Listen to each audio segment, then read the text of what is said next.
बच्चों, तो चलिए हम लोग आगे की ओर बढ़ेंगे और आज जो प्रश्न बचा हुआ है उसको हम लोग कंटिन्यू करेंगे। प्रीवियस लेक्चर की अगर बात कर ले बच्चों, तो उसमें हम लोग एक्सरसाइज 3.1 को देख रहे थे, जिसमें हम लोग 1 का ए बनाए थे। आप लोग वहां पे जो है वो बताना था आप लोग को कि जो है एक प्रतियोगिता में कुल 10 विद्यार्थी ने भाग लिया, उसमें जो है 4 लड़की की संख्या जो है वो लड़कों की संख्या के अपेक्षा अधिक है, तो जो है वो लड़कों और लड़कियों की संख्या ज्ञात करना है।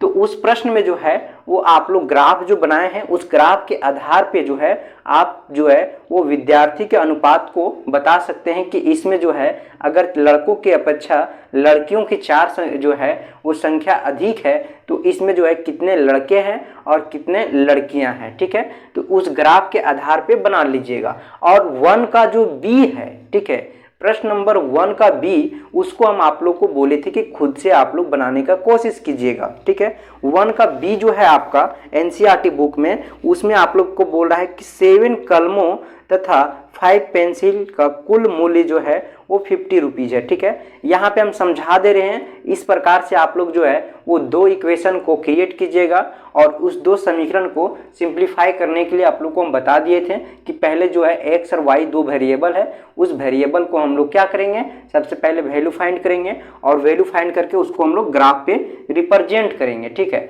और उस ग्राफ पे रिप्रेजेंट करेंगे और उसके आधार पे हम लोग बताएंगे फिर कि किस प्रकार से जो है इसका मूल्य निकलेगा। देखिए इसमें भी बोल रहा है कि 7 कलमों तथा 5 पेंसिलों का कुल मूल्य कितना है, 50 रुपीज, जबकि 5 कलमों तथा 7 पेंसिल का मूल्य जो है वो 46 है। तो प्रत्येक पेंसिल और प्रत्येक कलम का मूल्य ज्ञात करने के लिए इसमें बोल रहा है। तो हम लोग डायरेक्टली इसको नहीं फाइंड करेंगे, हम लोग इसको ग्राफ के द्वारा फाइंड करेंगे, क्योंकि हम लोग जो है वो ग्राफीय विधि पढ़ रहे हैं, है ना। तो देखिए सबसे पहले हम लोग मानेंगे कि कलम का जो मूल्य है वो क्या है, एक्स है, और पेंसिल का जो मूल्य है वो है आपका y। ठीक है, तो यहाँ पे एक्स वाई मान लिए। अब हम लोग यहाँ पे क्या बोल रहा है, फर्स्ट में बोल रहा है कि 7 कलमों तथा 5 पेंसिलों का मूल्य जो है वो 50 रुपीज है, यानी 7 इंटू एक्स। ठीक है, एक कलम का मूल्य जो है यहाँ पे एक्स माने हैं और यहाँ पे 7 कलम और प्लस यहाँ पे जो एक पेंसिल का मूल्य कितना है, y, यानी कि यहाँ पे 5y हो जाएगा इक्वल 50 रुपीज। ये आपका समीकरण 1 हो जाएगा। और इसी प्रकार एक और जो है आपका वो दूसरा हो जाएगा आपका 5x, ठीक है, प्लस 7y और इक्वल 46। ये दूसरा समीकरण हो जाएगा। और इस समीकरण से x y फाइंड कर लीजिएगा बच्चों, है ना। और आगे जो है इसी प्रकार ग्राफ में बनेगा। ठीक है, यहाँ पे जो है 2 वेरिएबल जो है यानी एक्स वाई का 2 वेरिएबल फाइंड कीजिएगा और इसको ग्राफ में रिप्रेजेंट कीजिएगा तो बन जाएगा। तो चलिए हम लोग आगे की ओर बढ़ते हैं और आज हम लोग प्रश्न नंबर 2 को देखते हैं कि प्रश्न नंबर 2 में क्या बोल रहा है। ठीक है, तो प्रश्न नंबर 2 की अगर बात करें तो देखिए ये है प्रश्न नंबर 2 का पहला क्वेश्चन जो है आपका ए नंबर। ठीक है, ये आपका 2 समीकरण दिया हुआ है, 2 इक्वेशन दिया हुआ है और इस इक्वेशन में बोल रहा है कि इस इक्वेशन से क्या बोल रहा है। देखिए आप लोग के पास अगर एनसीईआरटी बुक है तो उसमें जो है आपका प्रश्न नंबर 2 क्या बोल रहा है उसको ध्यान से देखिए और उसको समझने का प्रयास कीजिए। बोला अनुपातों A1 और A2, ठीक है, A1 और A2 और B1 बाई B2 और C1 बाई C2, ये आपका अनुपात है। और इस अनुपात को तुलना करके हमको बताइए कि ये जो है वो समीकरण क्या है, प्रतिच्छेद करती रेखा है या फिर समांतर रेखा है या फिर संपाती है। ये 3 कंडीशन हम आपको प्रीवियस के लेक्चर में बताए थे कि कब जो है वो 3 कंडीशन होगा। पहला जो है वो एक बार हम फिर से बता दें कि जब A1, ठीक है, A1 बाई A2 ये अनुपात और डज नॉट इक्वल होगा B1 बाई B2, ठीक है, तो ये जो है वो प्रतिच्छेद करती रेखा होगी। ठीक है, प्रतिच्छेद। और ये जो है A1 by A2 equal B1 by B2 equal C1 by C2, ठीक है, ये जब होगा तो ये आपका होगा संपाती। ठीक है, संपाती होगा। और ये जो है आपका A1 by A2 equal B1 by B2, ठीक है, B1 by B2 does not equal C1 by C2 होगा, तो ये आपका समांतर होगा। ठीक है, ये आपका क्या होगा, समांतर होगा। तो इस प्रकार से हम लोग देखे थे। तो ये 3 कंडीशन था और इसके आधार पे हम लोग जो है वो बता पाते थे कि ये प्रतिच्छेद करती रेखा है, संपाती रेखा है या समांतर रेखा है। ठीक इसी प्रकार जो है वो हम लोग को आगे बोल रहा है कि इस जो इक्वेशन है इस इक्वेशन को इस a1/a2, b1/b2 और c1/c2 से कंपेयर कीजिए, तुलना कीजिए और उसके आधार पे हम लोग को ये बताइए कि ये जो है रेखा किस प्रकार का है। ठीक है, यानी कि जो इक्वेशन है इस इक्वेशन से किस प्रकार का रेखा मिलेगा। तो हम लोग चलिए इसको सबसे पहले क्या करेंगे, यहाँ पे इसको बनाने का हम लोग प्रोसेस देखते हैं कि किस प्रकार से जो है वो क्वेश्चन को हम लोग आंसर देंगे, है ना। तो चलिए देखते हैं, यहाँ पे इसको सॉल्यूशन लिखिए आप लोग, है ना। और सबसे पहले हम लोग यहाँ पे ax plus by plus c = 0 लिखेंगे। ठीक है, और इससे हम लोग इस इक्वेशन का तुलना करेंगे।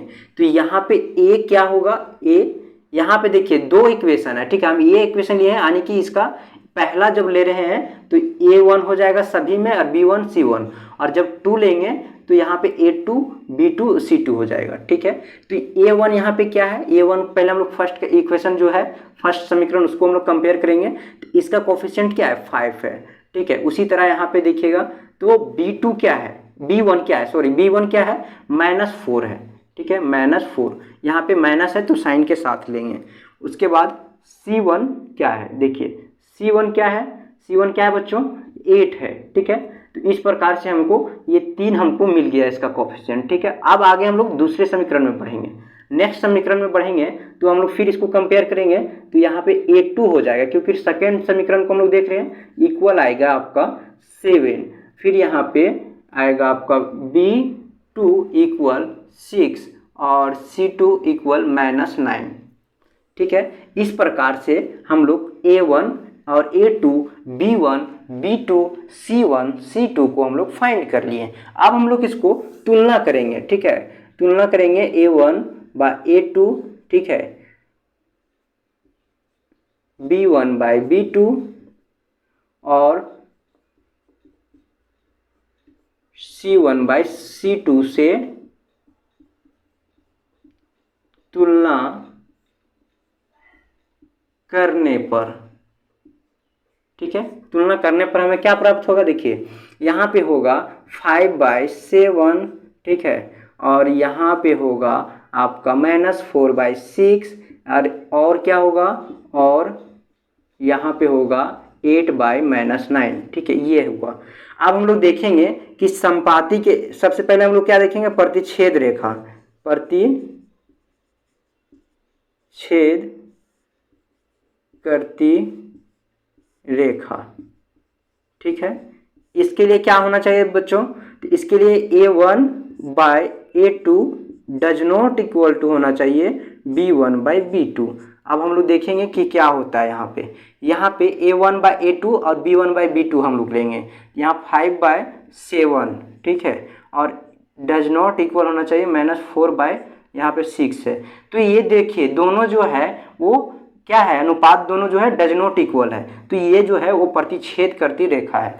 जब प्रतिच्छेद करती रेखा हमको मिल गया तो हम फिर आगे क्यों बढ़े। ठीक है, आगे ऐसा नहीं है, जब एक ये प्रतिच्छेद करती रेखा है तो ये समांतर नहीं हो सकता है, और समांतर नहीं हो सकता है साथ ही साथ जो है वो संपाती नहीं हो सकता। हमको मिल गया कि प्रतिच्छेद है और संपाती अगर मिल जाता, ठीक है, तो फिर कोई दिक्कत नहीं था। अगर नहीं मिलता संपाती तो फिर हम लोग आगे बढ़ते। तो फिर देखिए इस प्रकार से हम लोग देख सकते हैं कि यहाँ पे प्रतिच्छेद करती मिल गया तो हम लोग आगे अब नहीं बढ़ेंगे। ठीक है, अगर आगे बढ़िएगा तो आपको जो है वो आगे आपको संपाती रेखा जो है वो नहीं मिलेगा। ठीक है, क्योंकि प्रतिच्छेद करती रेखा हम लोग को मिल चुका है। जब ये रेखा प्रतिच्छेद करती है तो कभी भी जो है इस प्रकार से जो है एक दूसरे को प्रतिच्छेद कर रही है तो कभी एक दूसरे का जो पैरेलल नहीं जाएगा, यानी कि संपाती नहीं होगा, संपाती नहीं होगा, समांतर नहीं होगा और न संपाती होगा। ठीक है, न संपाती होगा न समांतर होगा, क्योंकि ये प्रतिच्छेद करती रेखा है। ठीक है, यानी कि जो भी इस इक्वेशन से, इस समीकरण से जो रेखा बनेगा वो एक दूसरे को प्रतिच्छेद करेगा। ठीक है, तो यहाँ पे संपाती मिलेगा नहीं। जब हमको ये मिल जाता, ठीक है, ये नहीं मिलता, ठीक है, यहाँ पे जो है इक्वल हो जाता, यानी कि प्रतिच्छेद करती रेखा नहीं होता। देखिए हम बार बार रिपीट कर रहे हैं ताकि आपका कॉन्सेप्ट क्लियर हो जाए, ठीक है। ऐसा नहीं कि फिर जो है वो माइंड में किसी प्रकार से डाउट रहे। देखिए हम यहाँ समझा रहे हैं कि अगर ये प्रतिच्छेद करती रेखा है तो फिर हम लोग आगे नहीं जाएंगे, और अगर यहाँ पे नहीं होता, ये दोनों इक्वल हो जाता तो ये प्रतिच्छेद करती रेखा नहीं होता, यानी कि इक्वल हो जाता तो क्या होता, इक्वल हो जाता तो ये हो जाता आपका यहाँ पे, फिर इक्वल हो जाता तो ये प्रतिच्छेद करती रेखा नहीं होता, तो फिर आगे बढ़ते हैं और फिर हम लोग लेते A1/A2 और इक्वल B1/B2 और इसमें एक और लेते C1/C2, ठीक है। अब इसको देखते हैं, तो ये अगर हो जाता फिर हम लोग आगे नहीं जाते, अगर नहीं होता फिर आगे हम लोग बढ़ते हैं, तो यहाँ पे डज नॉट इक्वल सी आता और ये दोनों इक्वल आता। ये कंडीशन को देखते हैं, फिर ये कंडीशन भी अगर फॉलो करता तो बहुत अच्छा है, और नहीं करेगा तो फिर ये दोनों में से किसी एक को फॉलो करेगा। तो इस प्रकार से जो है वो सारे प्रश्न जो है इसमें बनेगा, ठीक है। तो चलिए हम लोग और भी प्रश्न जो है उसको हम लोग देखते हैं।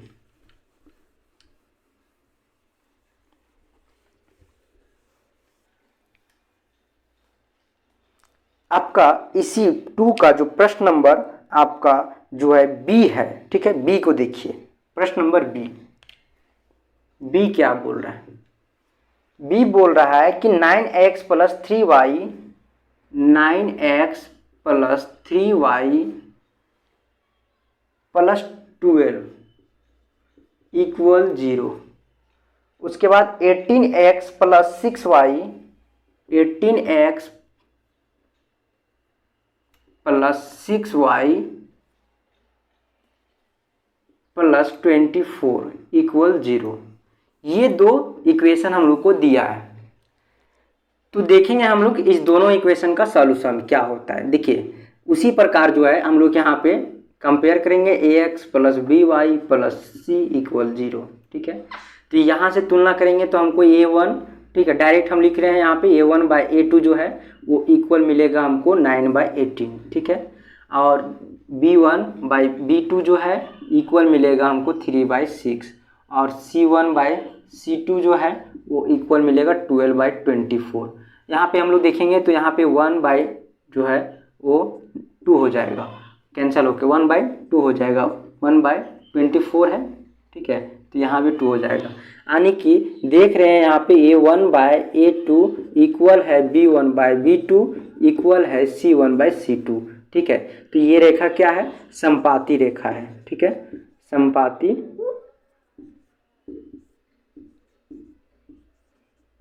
रेखा, यानी कि एक दूसरे पर ही एक रेखा जो होगा ये एक दूसरे पर होगा, समपाती रेखा होगा, ठीक है।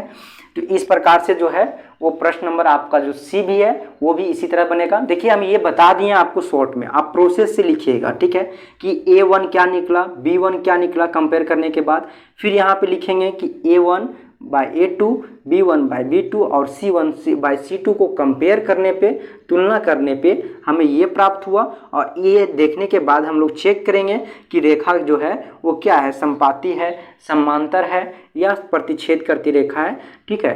तो उसके अनुसार से यहाँ पे हम लोग फिर लिखेंगे, ठीक है। जो प्रश्न नंबर आपका सी है ठीक इसी प्रकार से वो भी बनेगा। अब हम लोग आगे बढ़ेंगे और प्रश्न नंबर जो है वो 3 को देखेंगे कि प्रश्न नंबर 3 में क्या बोल रहा है।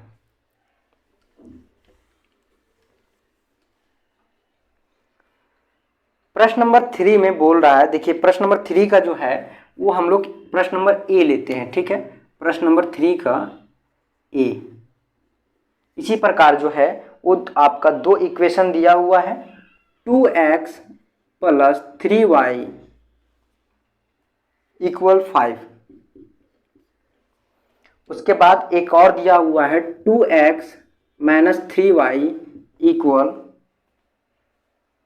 7, ठीक है। ये आपका 2 समीकरण दिया हुआ है, रैखिक युग्म है, ठीक है। और इसमें जो है वो थोड़ा सा चेंज किया है। क्या किया है, देखिए पहला जो था उसमें हम लोग को पूछ रहा था कि प्रतिच्छेद करती रेखा है, ठीक है, प्रतिच्छेद, और फिर क्या था आपका समपाती, दूसरा समांतर, ठीक है। ये 3 कंडीशन हम लोग देख रहे थे, A1/A2 = B1/B2 डज नॉट होना चाहिए, A1/A2 equal B1/B2 equal C1/C2, ये होगा तो ये कंडीशन होगा। और A1/A2 equal B1/B2 does not equal C1/C2 होगा, तो ये कंडीशन होगा। ठीक है, ये 3 हम लोग देख रहे थे। लेकिन अब हम लोग के पास जो है एक नया चीज आएगा। ठीक है, तो हम लोग के पास नया चीज क्या मिलेगा? देखिए यहाँ पे प्रतिच्छेद करती रेखा है। ठीक है, और ये संपाती है, ये समांतर है। ठीक है, ये चीज हम लोग देखें और इससे हम लोग तुलना करके ये हमें पता चला। ठीक है, लेकिन हम लोग यहाँ पे एक चीज और देखे थे। ठीक है, जब हम लोग प्रीवियस के लेक्चर में डिस्कस कर रहे थे इस टॉपिक से रिलेटेड, तो यहाँ पे देखे थे जब प्रतिच्छेद करती रेखा है तो केवल जो है एक अद्वितीय हल होता था, अद्वितीय हल, और इसका जो है कई हल होता था। ठीक है, और इसका जो है समांतर का कोई हल नहीं होता था। ठीक है, कोई हल नहीं होता था। ठीक है, ये 3 कंडीशन है। ठीक है, कोई हल नहीं होता था। तो अब हम लोग देखेंगे कि ये जो है जिसका कोई हल ना होता हो, ये आपका असंगत होगा। क्या होगा? असंगत होगा। ये आपका संगत होगा। ठीक है बच्चों, और ये आपका संगत होगा। ठीक है, ये आपका संगत होगा, ये आपका संगत होगा, और ये आपका असंगत होगा। अब हम लोग तुलना करेंगे इस इक्वेशन को, इस समीकरण को इस रूप में। ठीक है, अगर हम लोग को प्रतिच्छेद करती रेखा मिलता है तो वो संगत है, अगर संपाती मिलता है वो संगत है, और जो है समांतर मिलता है वो असंगत है। संगत क्या है? वैसा रेखा जो एक दूसरे से जो है वो नहीं मिलता हो। ठीक है, उसको हम लोग बोलते हैं असंगत, और जो मिलता है उसको हम लोग बोलते हैं संगत। ठीक है, यानी कि संपाती में भी देखिएगा तो एक रेखा जो है एक दूसरे पर जाता है, यानी कि दो रेखा जो है एक दूसरे से मिलता है, इसलिए इसको हम लोग संगत बोल रहे हैं। प्रतिच्छेद में भी देखिए एक दूसरे से मिलता है, लेकिन समांतर में एक दूसरे से रेखा कभी भी नहीं मिलेगा, तो ऐसे रेखा को हम लोग असंगत बोलते हैं। ठीक है, और जो मिलता है उसको हम लोग संगत बोलते हैं। तो ये चीज आप लोग के पास एक नया चीज है। ठीक है, हम लोग यहाँ तक देखे थे, अब इसी से एक चीज और इसमें ऐड किया गया है, संगत और असंगत।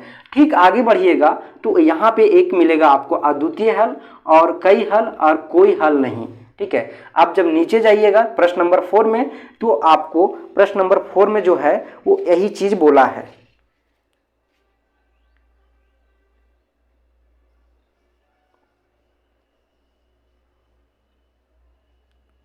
प्रश्न नंबर 4 में ये चीज बोला है, पर जो है वो ज्यामितीय विधि से बोला है। ठीक है बच्चों, तो वहां पे जो है वो इस तरीका से डायरेक्ट नहीं बोला है कि अद्वितीय हल निकाले, लेकिन इसी प्रोसेस से हमको जो है वो संगत और असंगत ही बोला है और ज्यामितीय रूप से बोला है। तो चलिए हम लोग प्रश्न नंबर 3 में है, तो प्रश्न नंबर 3 का हम लोग बात करें, है ना। तो प्रश्न नंबर 3 में जो है वो क्या करना है, पहला स्टेप हमको इतना दूर तक करना था जो हम लोग प्रश्न नंबर 2 में कर रहे थे, और फिर उसी में हम लोग किसको ऐड करेंगे। ठीक है, कि इसके देख के हम लोग बोलेंगे प्रतिच्छेद है यानी संगत है, संपाती है संगत है, समांतर है असंगत है। और हम लोग को पता है संगत और असंगत किसको बोलते हैं। एक दूसरे को जो रेखाएं प्रतिच्छेद करता हो, संपाती हो, तो वो रेखा जो है वो क्या होगा, संगत होगा। एक दूसरे से अगर जब नहीं मिलता है, ठीक है, इस प्रकार से जब पैरेलल होता है, ठीक है, दोनों एक है यानी कि संपाती है, दोनों एक दूसरे के क्रॉस करें यानी कि प्रतिच्छेद है, और दोनों के एक पैरेलल हो तो वो आपका जो है समांतर है, तो समांतर असंगत होता है। तो हमें उम्मीद है कि आप लोग बहुत अच्छे से समझ गए होंगे और इसमें किसी प्रकार का आपको डाउट नहीं होगा। ठीक है, तो चलिए अब प्रश्न नंबर हम लोग 3 का जो है वो 1 हम लोग देखते हैं कि ये क्या बोल रहा है। ठीक है, बहुत ही ईजी है बच्चों। ठीक है, बहुत ही पेशेंस के साथ आप लोग लेक्चर को देखिए और सारे प्रश्न को जो है वो डील कीजिए। ठीक है,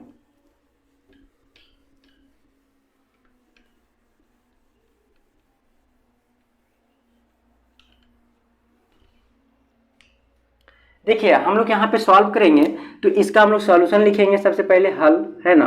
तो यहाँ पे हम लोग ax plus by plus c equal 0। अगर आप लोग सेटिस्फाई नहीं है तो एक और लिख लीजिए 1 a2x plus b2 y plus C2 equal 0। ठीक है, ये तुलना, यहाँ पे हम इक्वेशन 1 2 से ही ये चीज़ कर रहे थे, लेकिन आप लोग को अगर ऐसा नहीं लग रहा है तो इस प्रकार से लिखिए। अगर तुलना कीजिएगा इस दोनों से तो ये आपका हो जाएगा A1। ठीक है, A1, यहाँ पे सबसे पहले ये तुलना करेंगे तो यहाँ पे देखिए ये जो है ये सारा साइड इधर आ जाएगा। ठीक है, तो यहाँ पे 2x plus 3y minus 5 equal 0 हो जाएगा, और ये आपका 2x minus 3y minus 7 equal 0 हो गया। ठीक है, तो यहाँ पे ये 1 जो होगा वो आपका 2 होगा, b1 इज इक्वल होगा आपका 3 और c1 इक्वल होगा माइनस 5। ठीक है, और यहाँ पे a2 इक्वल जो होगा 2, b2 इज इक्वल माइनस 3। ठीक है, और c2 जो होगा वो माइनस 7 होगा, है ना। तो चलिए फिर हम लोग इसको अनुपात में लिखते हैं। तो a1 by a2, b1 by b2 और c1 बाय c2 से तुलना करने पर क्या प्राप्त होगा हम लोग को? तुलना करने पर हम लोग को प्राप्त होगा a1 बाय a2, ठीक है, इक्वल 2 बाय 2 यानी कि इक्वल 1। फिर b1 बाय b2, ठीक है, इक्वल माइनस 1 कैंसिल हो जाएगा, और यहाँ पे c1 by c2 equal minus 5, minus minus से कैंसिल हो जाएगा यानी कि 7 बचेगा। ठीक है, 5 बाय 7। ठीक है, यहाँ पे देखिए कि a1 बाय a2 और b1 बाय b2 क्या इक्वल है? नहीं है। ठीक है, तो इसका मतलब इक्वल नहीं है यानी कि ये जो है वो प्रतिच्छेद करती रेखा है। ठीक है, प्रतिच्छेद करती रेखा है, प्रतिच्छेद करती रेखा के लिए क्या कंडीशन है? इसके लिए कंडीशन है a1 by a2 does not equal b1 by b2। ठीक है, तो यहाँ पे 1 है, डज नॉट इक्वल माइनस 1 है, तो ये प्रतिच्छेद करती रेखा है। और अभी बताए कि प्रतिच्छेद करती रेखा है यानी कि संगत है। ठीक है, तो ये जो समीकरण है वो संगत है। तो इस प्रकार से हम लोग यहाँ पे लिख सकते हैं कि इस प्रकार दिया हुआ रेखिक समीकरण युग्म